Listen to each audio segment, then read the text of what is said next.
o seu ser. Não somente ouvimos a falar sobre os atributos de Deus. Os atributos de Deus não são conhecidos somente por aquilo que nós ouvimos do agir de Deus no mundo, nas pessoas, mas porque Ele se revelou na vida humana e tem se revelado a nós, tem se manifestado nas vidas, na minha vida, na sua vida. Alguns podem dizer, a graça de Deus me alcançou. Alguém pode dizer essa manhã?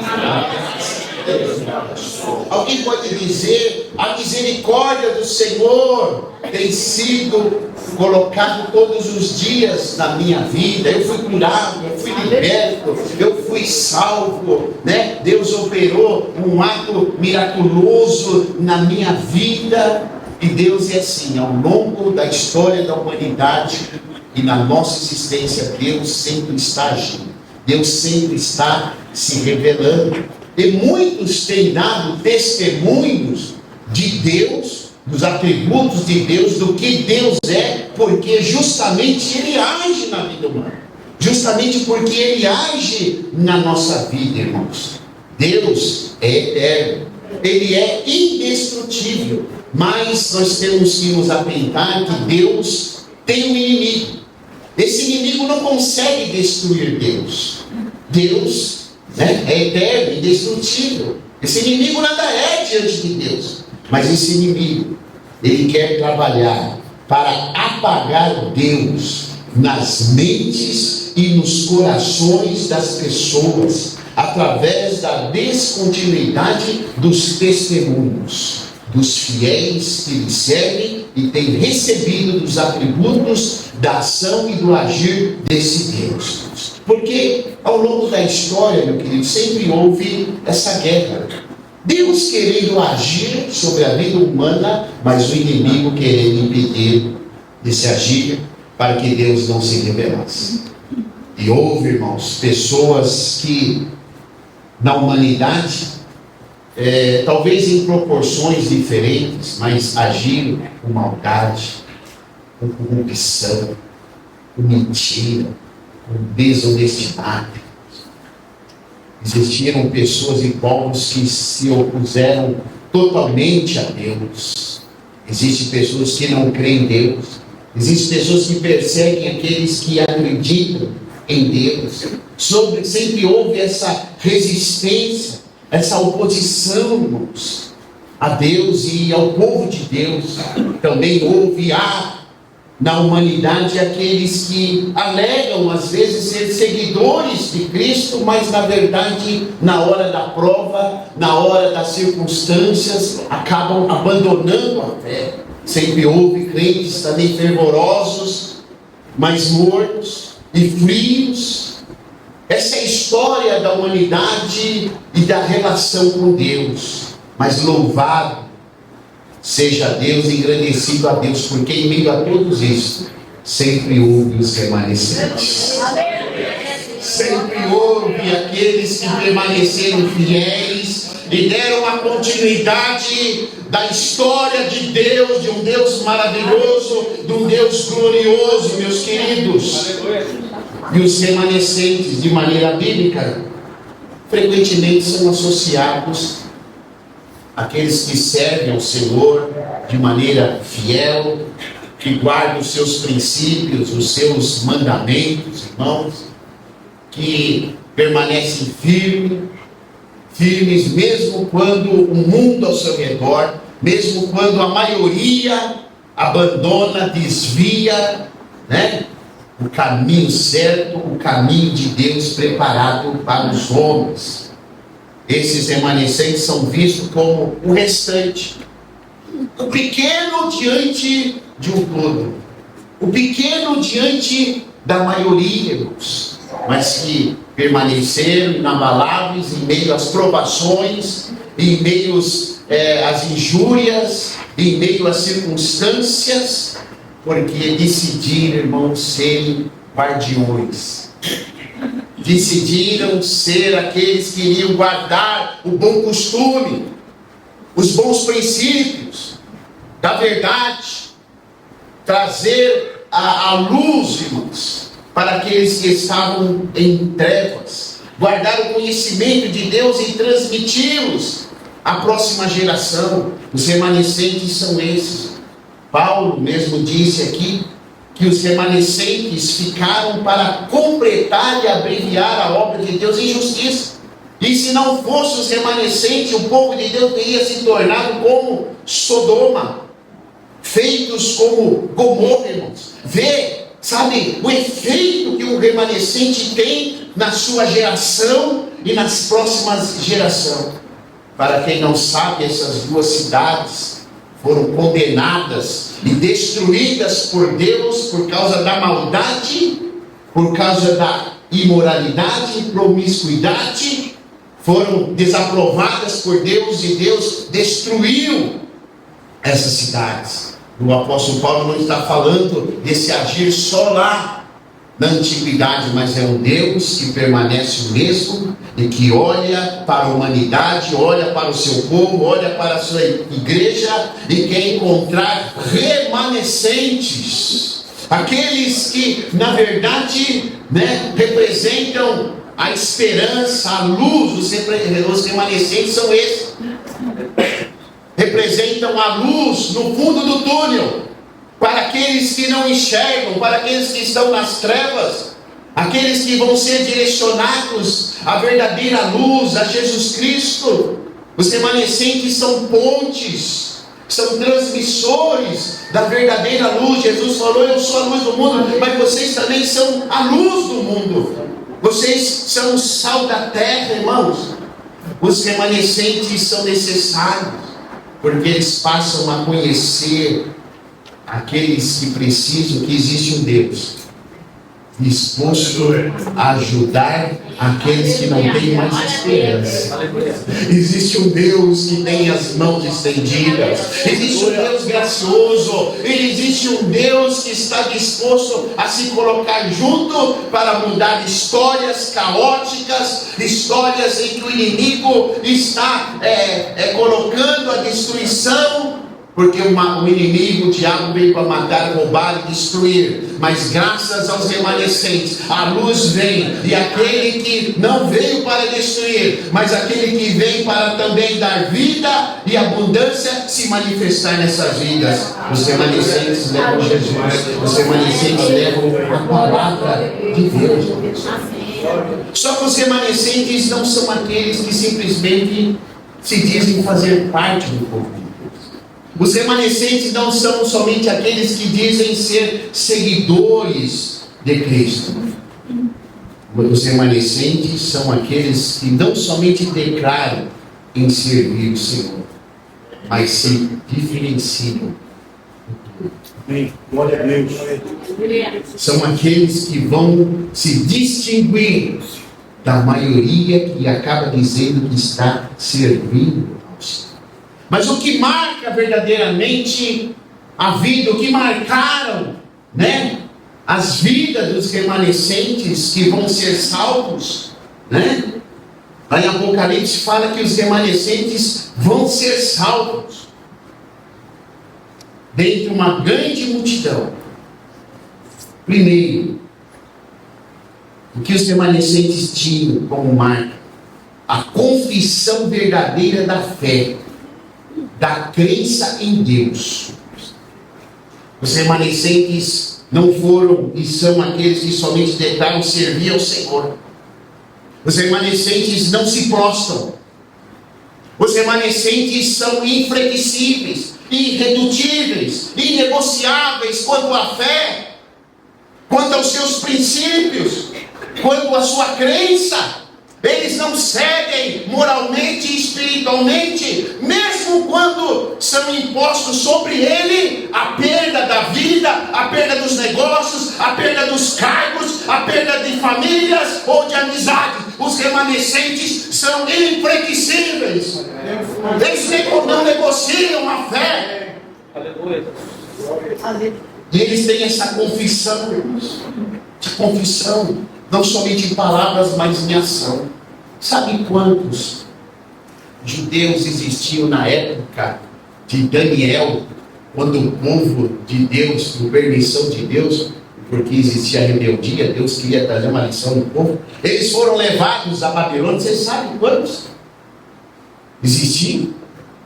Você sabe quantos existiam quando, pelo edito do rei, Nabucodonosor, foi feita uma estátua, mas foi falado até uma fornalha ali, acesa. E quem não se prostrar diante dessa fornalha vai ser jogado para ser queimado. Quem não adorar essa estátua vai ser lançado. E certamente, talvez ele e toda a sua família, todos os seus bens, sabe quantos? Fala-se que 42.360 anos após 70 anos retornaram. 42, fora os que ficaram. Agora você imagina quanto existiu naquela época, irmãos. Mas, diante daquela estátua, diante da maioria dos judeus que declararam servir a Deus, somente 3.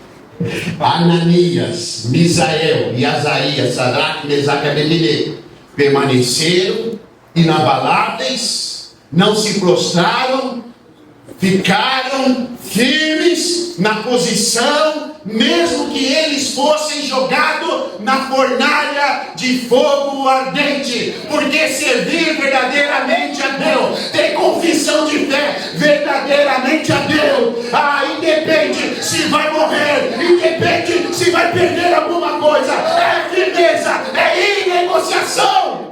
Aleluia! Aleluia! Sabe o que aconteceu? Deus foi fiel e fez com que esses homens fossem remanescentes, não morressem, porque atrás da fidelidade de alguém que serve verdadeiramente a Deus na hora da dificuldade, Deus vê uma possibilidade de que aquela pessoa sobreviva e que o nome dele seja glorificado, o nome dele seja exaltado.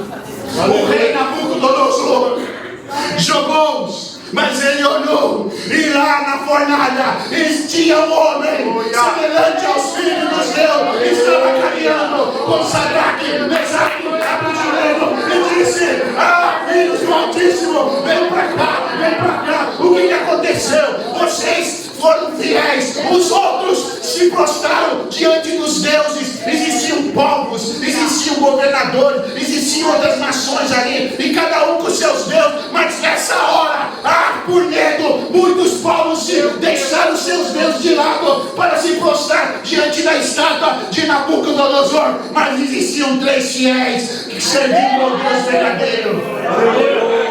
E Nabucodonosor disse: vocês, mesmo diante da estátua, não retrocederam. Vocês foram fiéis ao seu Deus. Aleluia! E o seu Deus é Deus dos deuses.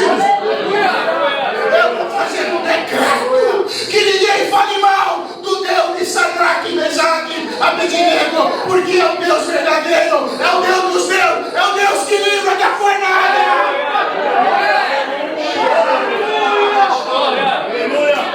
Aleluia! Exaltado ao teu nome, Senhor. Os remanescentes, Aleluia! os remanescentes sempre foram perseguidos, Aleluia! e odiados pelo sistema, pelo mundo, independente da época que eles viviam. Sabe o que diz a palavra de Deus na primeira epístola de João? Sabemos que somos de Deus e que todo mundo está no maligno. O próprio Senhor Jesus disse: o mundo jaz no maligno. Segundo Coríntios 4:4, nos quais o Deus desse século, quem é o Deus desse século? Satanás, cegou os entendimentos dos incrédulos, para que lhe não resplandeça a luz do Evangelho da glória de Cristo, que é a imagem de Deus. O estilo de vida dos remanescentes sempre esteve na contramão do mundo, dos anseios e desejos da humanidade, da mídia, do sistema. Não se engane, se você é de Jesus, se você é de Deus. Existem pessoas que é de Jesus aqui nessa manhã. Existem pessoas que é de Deus. Não se engane, o mundo os odeia. O sistema, a mídia, odeia você. Não vai querer o seu bem. Sabe por quê? Porque atrás do governo, atrás do sistema, né, de modo geral, está Satanás. Satanás odeia Deus, Satanás odeia Cristo e agora odeia eu e você muito mais. Sabe por quê? Porque nós fomos tirados do mundo. Jesus nos tirou da condenação do mundo. Jesus nos tirou da condenação de Satanás. Porque Satanás está condenado com seus anjos, e nós pelo pecado estávamos condenados, mas Jesus nos tirou das trevas e nos transportou para a sua luz. Aleluia. João capítulo 15, versículo 19. Você está entendendo a palavra de Deus? Quem está entendendo? Diga. Olha o que o Senhor Jesus diz: se vós fosseis do mundo, o mundo amaria o que era seu. Mas porque não sois do mundo, antes vos escolhi do mundo, por isso é que o mundo vos odeia. Jesus nos tirou do mundo. Nós pertencíamos ao mundo, e o mundo era condenado. É isso que Satanás quer. Mas Jesus nos tirou, e Satanás nos odeia porque nós somos tirados do mundo. Os remanescentes sempre foram uma pedra de tropeço, um estorvo na implementação total do reino das trevas, do império de Satanás. Eu sei que desde que o mundo é mundo, coisas terríveis têm acontecido. Nós temos, lamentavelmente, né, histórias terríveis, genocídios, tantas coisas na história do mundo, mas isso não é o pior. Toda ação do Satanás, daquele que quer trazer, ainda não foi impetrada. Quem diz isso? A Bíblia. Olha que está escrito em 2 Tessalonicenses capítulo 2, versículo 6 a 8. E agora vós sabeis o que eu detém, para que a seu próprio tempo seja manifestado, porque já o mistério da injustiça opera, já está operando. As coisas estão acontecendo, a maldade, a corrupção, a morte, tantas coisas. Somente há um que agora o retém, até que do meio seja tirado. E então será revelado o iníquo, a quem o Senhor desfará pelo assopro da sua boca e aniquilará pelo esplendor da sua vinda. Quem será que será retirado do meio? Que está detendo Satanás de fazer, de imperar da maneira que ele quer. Aleluia. Quem será retirado? Aleluia. A igreja. Aleluia. Os remanescentes. Aleluia. Os fiéis que dão equilíbrio. Que não deixa Satanás agir como ele gostaria de agir. Você não vê a sua importância. Satanás não age como gostaria de agir na sua casa, na sua família, nos seus negócios, porque você é um remanescente do Senhor. Porque o desejo dele é estraçalhar, o desejo dele é destruir, mas porque você é um remanescente fiel. O inimigo não tem poder. O que detém o inimigo é a igreja do Senhor, que ainda está na terra, mas vai chegar um dia que a igreja vai ser retirado do meio da terra. E aí, eu não quero nem ver, eu não quero estar aqui. Quem vai querer estar aqui? Ninguém vai ver para o Satanás vai imperar de uma maneira nunca vista. A maldade. Você está reclamando? Os dias estão terríveis. Você está reclamando? Você está como eu, não está aguentando nem ligar a televisão de manhã cedo? Tantas coisas terríveis. Isso não é nada o que vai acontecer quando a igreja for retirada e estiver com Jesus.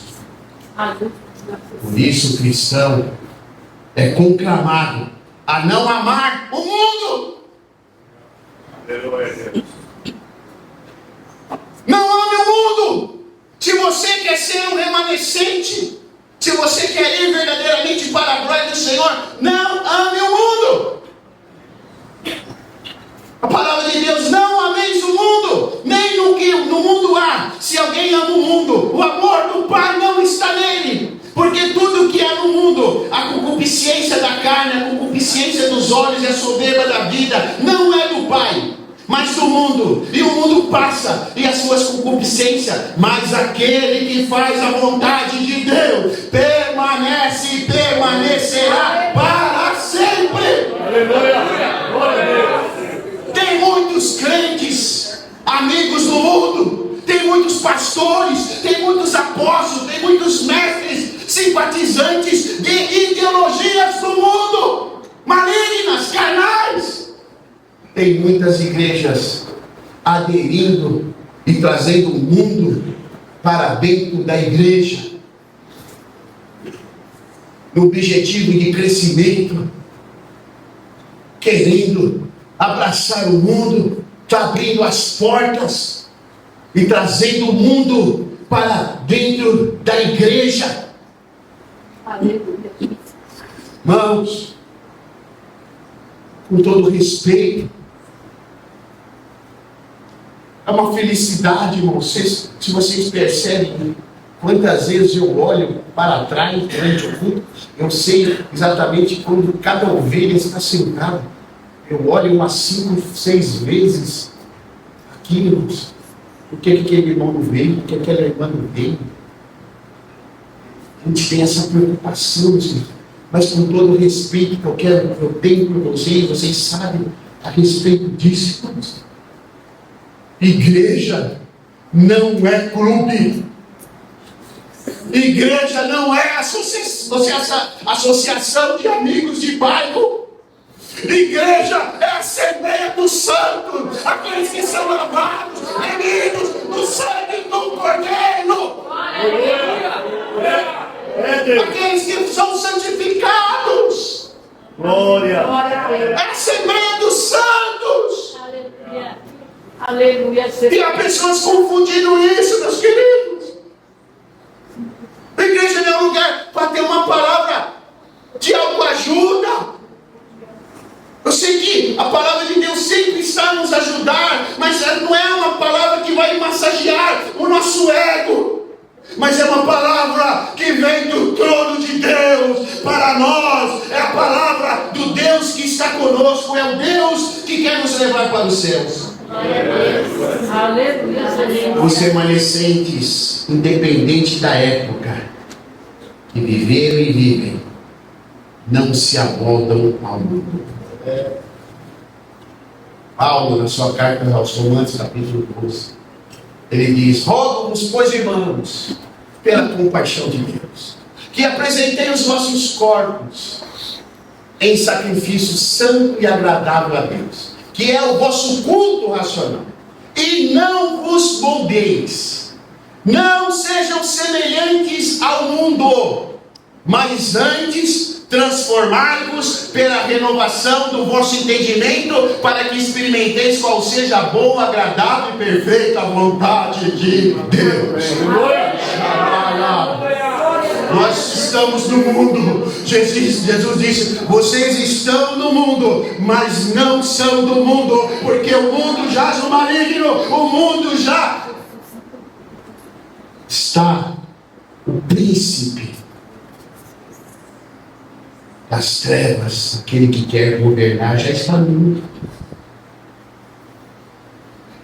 Os remanescentes sempre foram minoria e serão.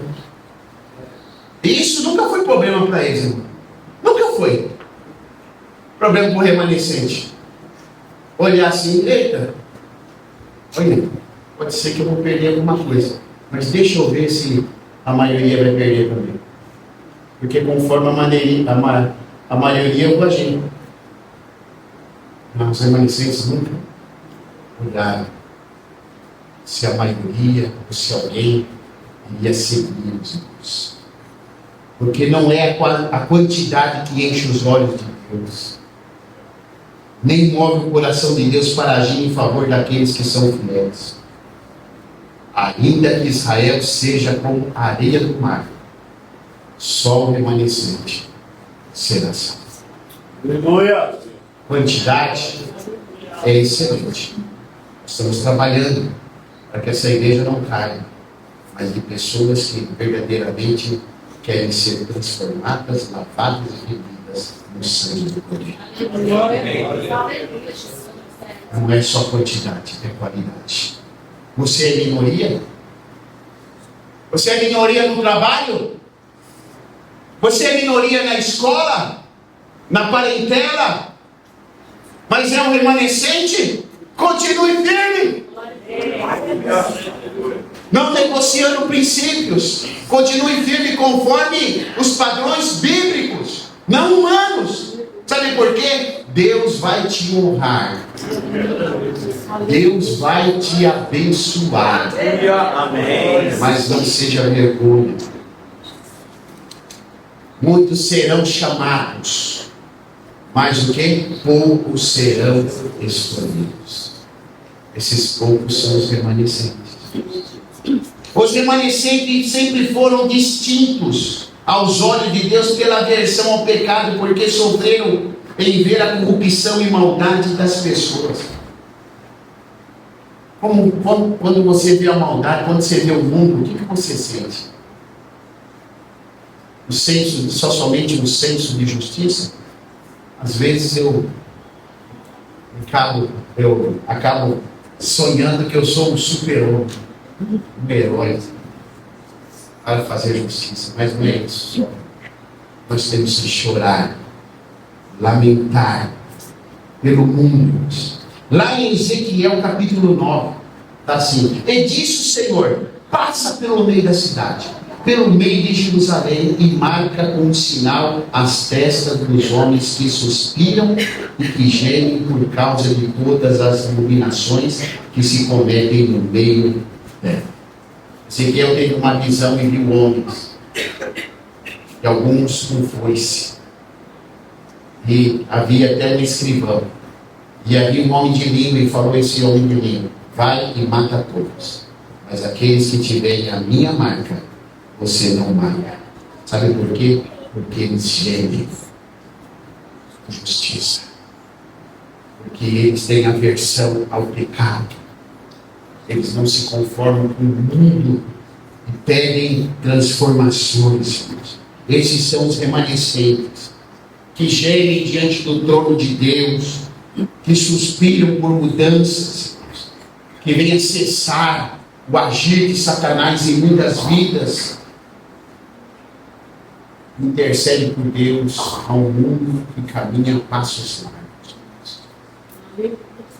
A Bíblia diz que virão os santos anjos do Senhor e separarão os escolhidos, os eleitos do Senhor naquele dia. É como se nós tivéssemos uma marca. Deus não erra. Deus não erra. Naquele dia, vamos saber quem são os remanescentes. Aleluia. Glória a Deus. Para concluir, os remanescentes são os que decidiram permanecer após serem provados pelo próprio Jesus. Irmãos, você já pesquisou sobre as mensagens do Senhor Jesus? Ser o Salvador, Jesus falou mais do inferno que do céu. As palavras do Senhor Jesus eram palavras confortadoras, de amor, sim, mas confortadoras. Palavras que, para os seus ouvintes, há uma transformação. Um dia, Jesus, né, com muitos discípulos, ele sabe, 70, 100, uma multidão caminhava com ele. E Jesus fez uma palavra, trouxe uma palavra brava, foi brava, brava, dura, dura. Quem não se alimentar, não comer do meu corpo, não beber do meu sangue, não tem parte comigo. E aí formaram-se grupinhos, começaram a discutir. A palavra é boa demais, boa demais. Aí começaram a vazar. Seus discípulos começaram a ir embora. Mas ele olha para os 12, a quem ele tinha escolhido. Jesus te escolheu. Jesus te chamou, você se esqueceu disso. Aleluia. Um dia você ouviu a voz do seu mestre te chamando.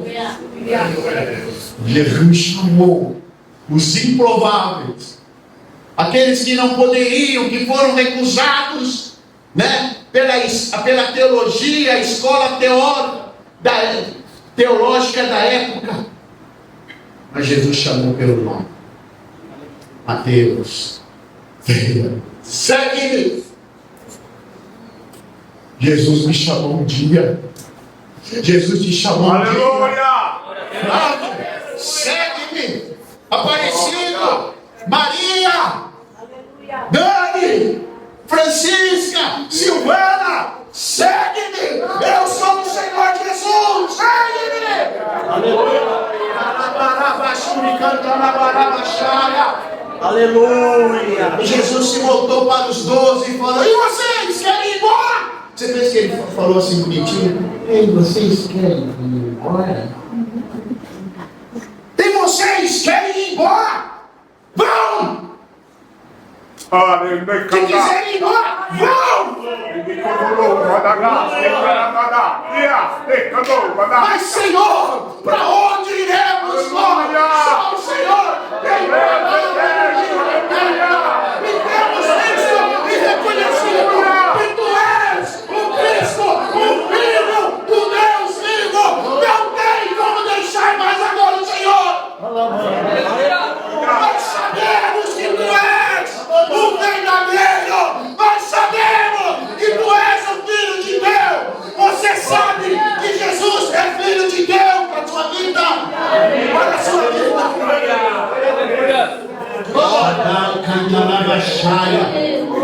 Aleluia. Tem chegado a hora. Sabe o que Deus falou para mim? Que cabacho tem chegado a hora e a hora é esta. Que a igreja, os crentes, os remanescentes do Senhor Jesus, tem que tomar posição.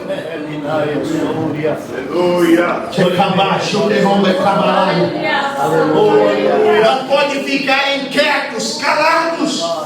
Não pode mais ser crente em cima do muro.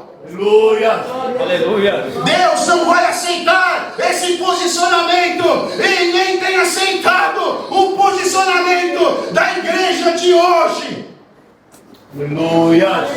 Deus está agindo, está trazendo justiça primeiramente para a igreja, porque a igreja perdeu o propósito. O apóstolo Paulo falou que era por causa dos remanescentes que nós não iríamos ser tornado Sodoma e Gomorra. A igreja cresce, mais de 40 milhões de evangélicos, mas a maldade, a corrupção aumenta. Não é, presidente da Câmara? Aumenta cada dia mais morte, mais maldade. Deus permitiu o Covid para alertar as pessoas. No início, meus queridos, as pessoas ficaram tudo com medo de morrer. Agora, irmão, parece que piorou. As pessoas estão com os nervos à flor da pele. Você tocar Você falar alguma coisa que a pessoa não gosta, é um choque de 3.000 volts, irmãos. Deus não vai aceitar posicionamento de pastores, de líderes, de cristãos que têm vivido um evangelho com água, com açúcar, chazinho de erva cidreira, de capim santo. Está chegando a hora para Deus preparar a sua igreja para retirar da terra o comportamento de crente nos dias atuais.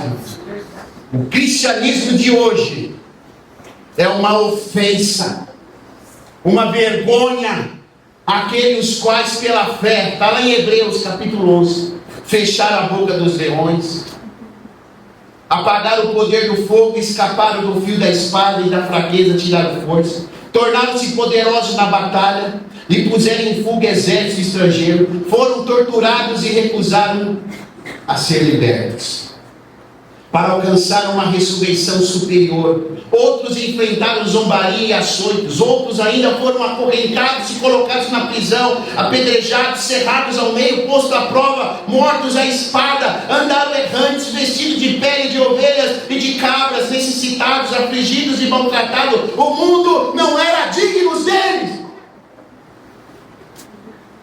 O cristianismo, os crentes de hoje querem desistir da fé pelos seus problemas. Querem desistir da fé porque alguém fez cara feia, alguém caluniou, alguém falou mal, picuinhas, porque ainda não chegou a bênção tão esperada. Ah, Jesus, eu estou te pedindo tanto. Ah, se o Senhor não me der, eu não vou mais na igreja. Para com isso, meu irmão, minha irmã.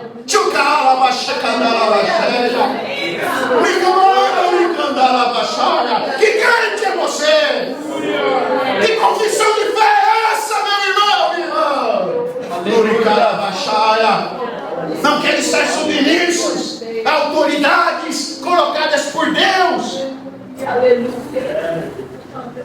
Portanto, nós que estamos rodeados de uma tão grande nuvem de testemunhas, as pessoas estão nos olhando, seus parentes estão te olhando, seus amigos estão te olhando, o mundo está te olhando. Deixemos todo o embaraço e o pecado que tão de perto nos rodeia e corramos com paciência a carreira que nos está.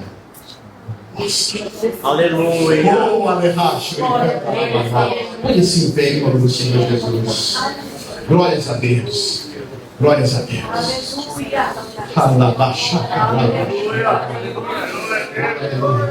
Deus está preparando. O Espírito Santo está preparando uma igreja, os remanescentes, para serem referência do que é verdadeiramente servir ao Senhor. Aleluia. Crentes namorando com namoros impróprios.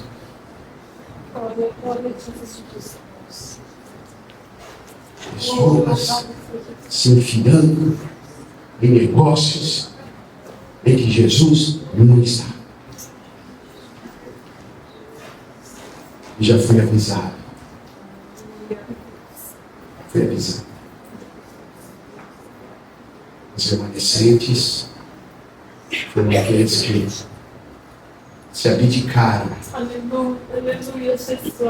dos seus maiores desejos para fazer a vontade do seu Senhor, sabendo que a obediência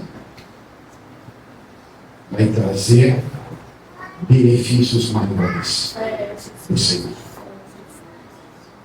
Onde você está, meu querido? Levante a mão. Glória a Deus, aleluia. Faça essa oração comigo.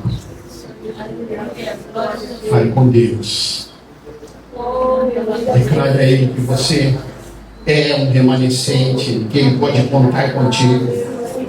E se você não é um remanescente fiel, pede ajuda, meu querido, minha querida. Pede força, pede mudança, pede transformações na sua vida, porque só o remanescente será salvo. Maraia, Pai Santo, Pai querido, a tua palavra foi ministrada. Você me trouxe essa palavra pelo teu Espírito. Aqui está a tua igreja, aqui estão os teus filhos, as tuas filhas, a quem o Senhor chamou. Aleluia. A quem o Senhor quer usar nessa época, nessa geração, como referência de santidade, como referência de fidelidade. Pai, você conhece cada um nas suas fraquezas. Pai, há pessoas aqui que estão precisando deixar o vício, a pornografia, a imoralidade. Há pessoas aqui que estão, oh Pai querido, com prioridades erradas na sua vida. É mais tempo para o mundo do que tempo para ti. Por isso, Deus, que nessa hora de oração, o teu Espírito